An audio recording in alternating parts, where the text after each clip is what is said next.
They started a feud over my choice of mailbox, calling it an eyesore. Smirking, they left a note saying, "Change it or we'll report you."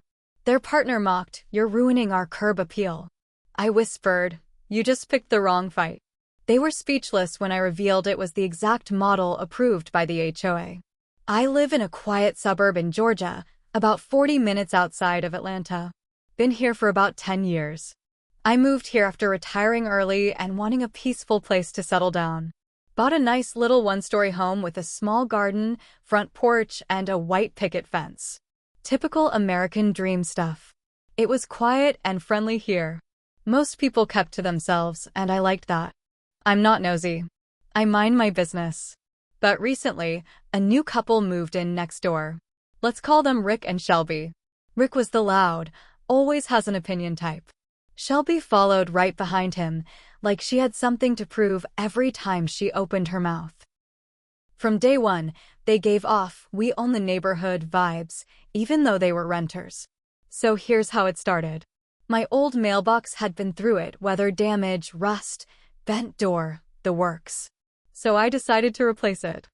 I'm a detail-oriented kind of guy, so I pulled out the HOA handbook. Yep, we have one, read the entire section about mailboxes, and found out there were 5 approved styles we could use. I picked one. Black metal with a clean look, decorative flag, and the house number stenciled in gold on both sides. Classy, sturdy, and compliant. Ordered it. Installed it. Done. 2 days later, I get home from running errands and find a note taped to the new mailbox. "Change this eyesore, or we'll report you." All caps. No signature. Just that. I was caught off guard. At first, I thought maybe it was a prank. But something told me it was them, Rick and Shelby. Later that evening, I'm watering my front plants and Rick walks by with his dog. Stops in front of my yard. Just stands there, staring at the mailbox like it insulted his mother. "You really gonna keep that thing up?" he asks, smirking. "It's brand new," I said. "It's one of the 5 the HOA allows." He scoffed. "Doesn't mean it looks good." Then Shelby came outside to join the fun. She crossed her arms and said, "You're ruining the curb appeal. This whole street has a vibe and you're throwing it off." I just stared at them. Like, is this real life? "I followed the rules," I said calmly. "You're free not to like it, but I'm not changing it." Rick grinned like he knew something I didn't. "We'll see about that." The next day, I got an official-looking letter in my mailbox. It was from the HOA, claiming that a formal complaint had been submitted regarding my mailbox not meeting guidelines. I read the letter 3 times. Then I read the guidelines again. Then I printed them out. I even highlighted the section that clearly showed my model, including the exact name and photo. I wasn't just mad. I was insulted. These 2 tried to intimidate me into removing a perfectly acceptable mailbox because it didn't suit their taste. So, I did something petty. I waited until the next HOA meeting, which I never go to, but this time, I made damn sure to attend. That part's coming soon. But I didn't just show up. I prepared like I was walking into a courtroom. I brought the handbook. I brought the receipts. I brought the delivery confirmation, installation photos, and a copy of the complaint. I also brought a little folder with a printed side-by-side comparison of my mailbox and one of the HOA's example models. In the meantime, things got worse. Shelby started talking loudly on her phone when I was outside, saying things like, "I don't know why some people don't respect neighborhood standards," or "people with no taste think rules don't apply to them." Real subtle. Rick? He started mowing the grass right up to the edge of my lawn like he was drawing a line in the sand. One day he even tossed a bag of leaves onto my driveway, accidentally, of course. It was getting childish. I didn't respond.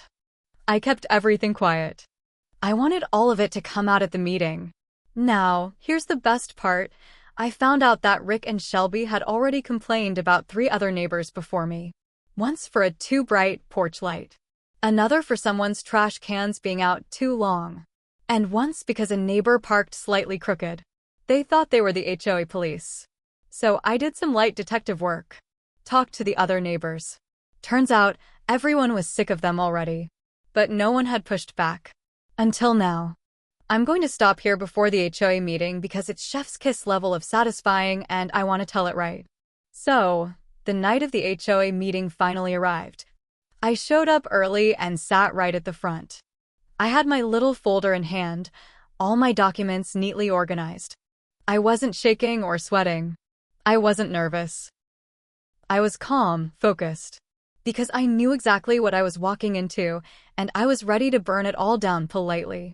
15 minutes in, Rick and Shelby strolled in like they owned the place. Shelby had a clipboard. Rick had that smug look plastered across his face like he thought this was already a win. People took their seats, and the president of the HOA, a woman named Darlene who I'd only ever waved at in passing, kicked off the meeting. Then, about 20 minutes in, they opened the floor for neighborhood concerns. Shelby raised her hand. She stood up, cleared her throat like she was about to deliver the Gettysburg Address, and said, "We have a situation with a new mailbox on Maple Lane that violates the aesthetic guidelines of the neighborhood.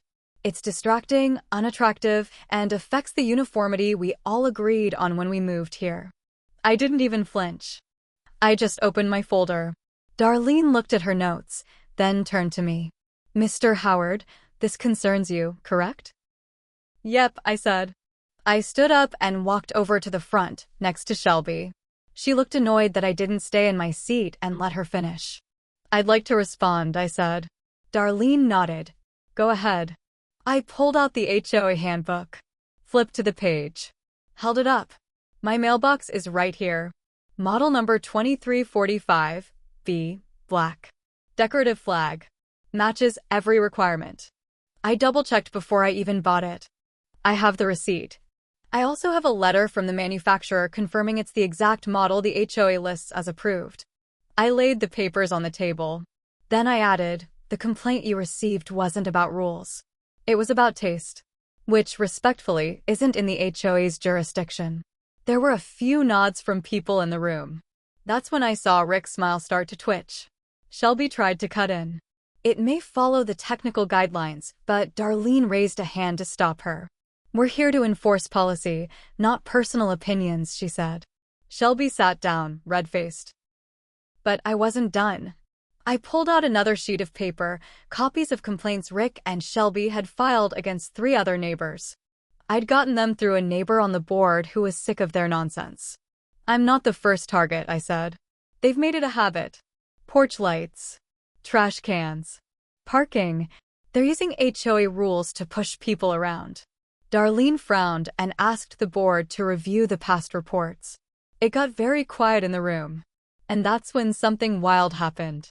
An older guy in the back, Mr. Alton, who'd lived here for 30 years, stood up and said, "I had to pay a fine because of these two. Said my garden hose was unsightly. I've been waiting for someone to speak up." Then another voice. "They tried to tell me my kid's bike was blocking the sidewalk when it was sitting next to my porch." And just like that, the room shifted. Rick and Shelby were surrounded, figuratively, by a dozen angry neighbors who had stories. I didn't even have to speak anymore. They were outing themselves. But here's the twist. A woman in a blue sweater raised her hand and said, "This might be relevant. I work for the county's code enforcement office. And I happen to know that Rick here filed an anonymous complaint against his own landlord last month about a fence issue." Everyone turned to Rick. He blinked. "That's not true." She pulled out her phone. "Wanna bet?" I pulled the report. It had your email listed as the contact. Shelby whispered something to him and grabbed her bag. They stood up. Darlene said, "We're not finished here." Rick barked, "This is a witch hunt. We were just trying to keep the neighborhood decent." "No," I said, "you were trying to control it." And then Rick said the words that really sealed the deal. "You people should be grateful we even moved here." The room went silent again. But not in a good way. Mr. Alton stood up and said, "I think we've heard enough." Darlene nodded. "We'll take the matter to the board privately," she said. "But Mr. Howard, your mailbox is compliant. You may keep it as is.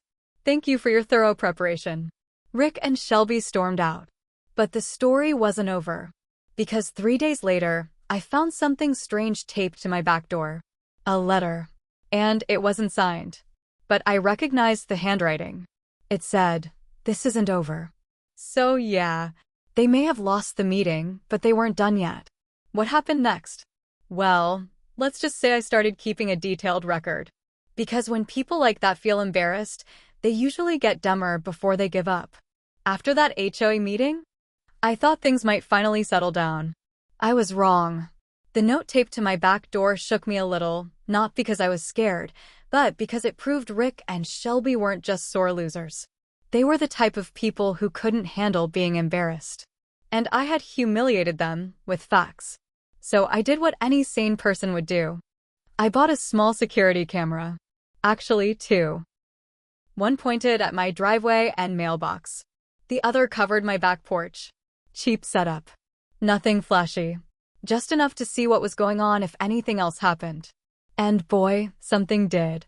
About a week later, around 3 a.m., I got a motion alert on my phone. I opened the app half asleep, and what do I see?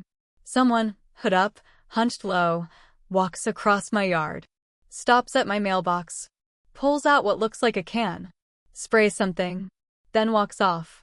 The footage wasn't crystal clear, but the height, the walk, the shape, it was Rick.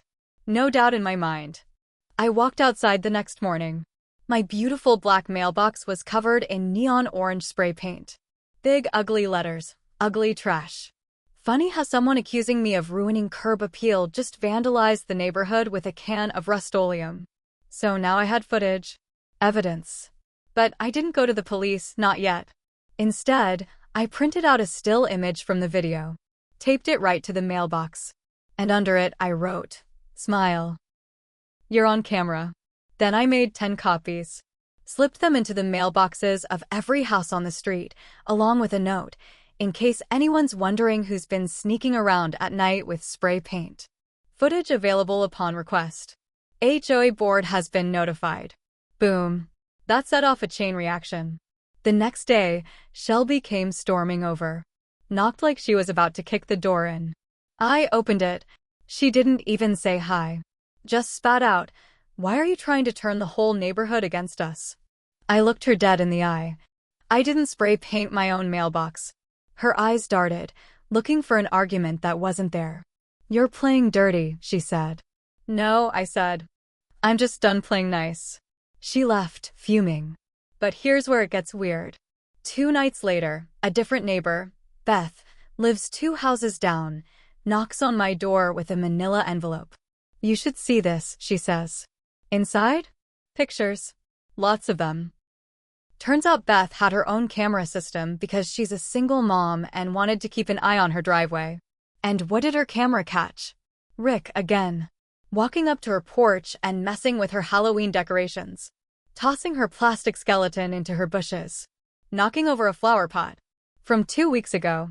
She hadn't known who did it, just thought it was the wind, until she saw my flyer and decided to check her recordings again. "Why would he do that?" she asked me. "Because he thinks he's in charge," I said. "And when people don't play along, he acts out." So now I had an ally. Beth sent me the files. I sent them to the HOA board. Then I sent them to Rick's landlord, whose email I also happened to get through a little digging.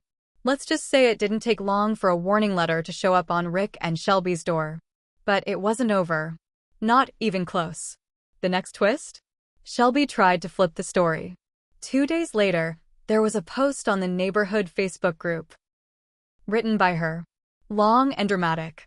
Claimed she and Rick were being harassed, that neighbors were ganging up on them, and that one man in particular, me, was creating a hostile environment. She even said I'd been filming her family without consent. That one almost made me laugh. Almost. The comments started off mixed.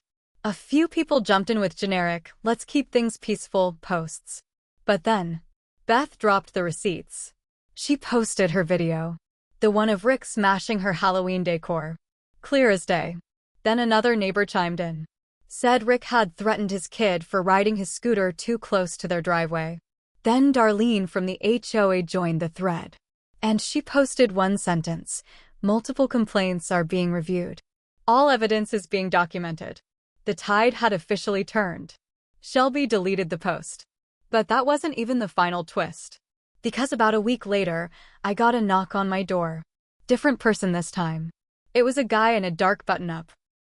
Looked official. He introduced himself as a city inspector. Apparently, someone had filed a property code violation against me. Said I was operating a surveillance system without a permit and installing non-compliant exterior hardware. Nice try. I showed him the camera. Showed him the HOA handbook, again. And I pulled out the local ordinance on private home security cams, which I had printed, highlighted, annotated. The guy gave me a look like, wow, they really wasted my time. He left. Said I was completely within my rights. That's when it hit me. Rick and Shelby weren't just trying to annoy me. They were trying to bury me under paperwork. Weaponize city rules. Keep filing reports until something stuck. And that's when I realized, this wasn't a petty fight anymore. This was a full-on war. No ending yet. Because what I did next, it wasn't petty. It wasn't passive.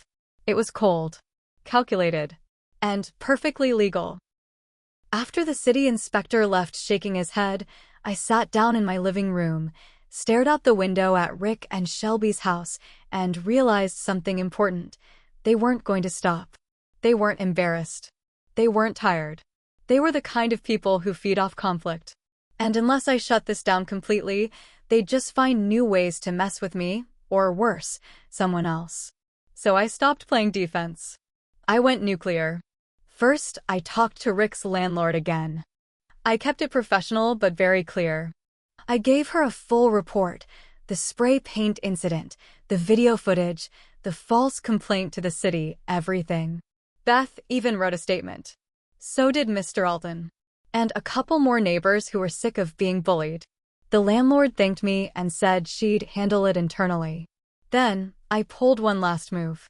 I dug up Shelby's Facebook post again, even though she deleted it. I had taken screenshots. And it had her full name on it. A little internet sleuthing later, I found out where she worked. Real estate agent. Fancy brokerage. Smiles and open houses kind of job. So I sent a polite, factual email to her company's general inbox. With attachments. Screenshots of her accusing neighbors of harassment. Video of Rick vandalizing Beth's porch. The spray paint picture. The anonymous city complaint. Everything. No threats. No name-calling. Just the facts. And one line. This is the kind of behavior we've been dealing with from someone representing your brand in our neighborhood. That email changed everything. The fallout was fast. Within 48 hours, Rick and Shelby were gone. Packed up. Van in the driveway. Gone. No goodbye. No for sale sign either, which meant they got evicted. The landlord must have had enough and tossed them out. A few days later, a for rent sign popped up in the yard. But that's not the best part. Beth texted me with a screenshot from Shelby's real estate office's website. Her photo was gone. No profile. Name removed from the team page. I don't know if she quit or got fired, but she definitely wasn't working there anymore. And the next HOA meeting? It was like a celebration. People were thanking me. Someone brought cookies. Beth hugged me. Even Darlene smiled and said, "We're glad you stayed calm." Not everyone would have. But here's the thing, I wasn't calm. Not really. I was angry. Real angry. And yeah, maybe I took it too far. Maybe I crossed a line by digging into her job. Maybe I should have just let it go after the landlord handled it. But here's why I don't regret it, because people like Rick and Shelby count on others staying quiet. They count on people being too polite to fight back. They weaponize rules, hide behind lies, and smile while they make your life hell. Not this time. This time, they messed with someone who read the fine print. And now? Now I enjoy my quiet mornings, sipping coffee on my porch, looking at my perfectly acceptable mailbox. The same one that started it all. Still standing. Still sharp. Still HOA approved. And nobody's messed with it or me since.